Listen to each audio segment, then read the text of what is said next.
করছি কারণ ম্যাক আমাদের বলেছিল যতই আমরা চেষ্টা করি না কেন ওকে আমরা ভয় পাওয়াতে পারবো না। তুমি কি বলবে, এখন ভয় পাচ্ছো?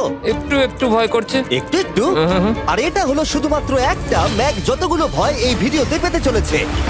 ও মাই গড। আর ও যদি সাকসেসফুলি এই সব ভয়গুলোকে কাটিয়ে উঠতে পারে তাহলে ও জিতে যাবে $8,00,000।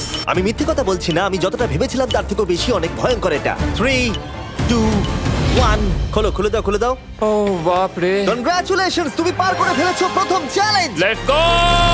ম্যাককে এই সমস্ত ভয়কে পার করতে হবে যদিও $8,00,000 প্রাইজ হিসেবে জিততে চায়। ম্যাক, আমি জানি তুমি কিছু দেখতে পাচ্ছ না, কিন্তু আমাকে বিশ্বাস করে এটার উপরে উঠে পড়ো। ওপরে তোলা হোক। তুমি হাঁটু করে বসছো কেন? এটা এটা কি? এটা বসে গেলে লাভ নেই, উঠে দাঁড়াও উঠে দাঁড়াও, তোমার কিচ্ছু হবে না, চিন্তা করো না। না না না। ঠিক আছে, তুমি আমাকে জিমি। এভাবে এটা ধরে দেখতে রাখতে বেশ পারো। ভালো লাগছে। ও, ও মাই গড। ঠিক আছে ম্যাক,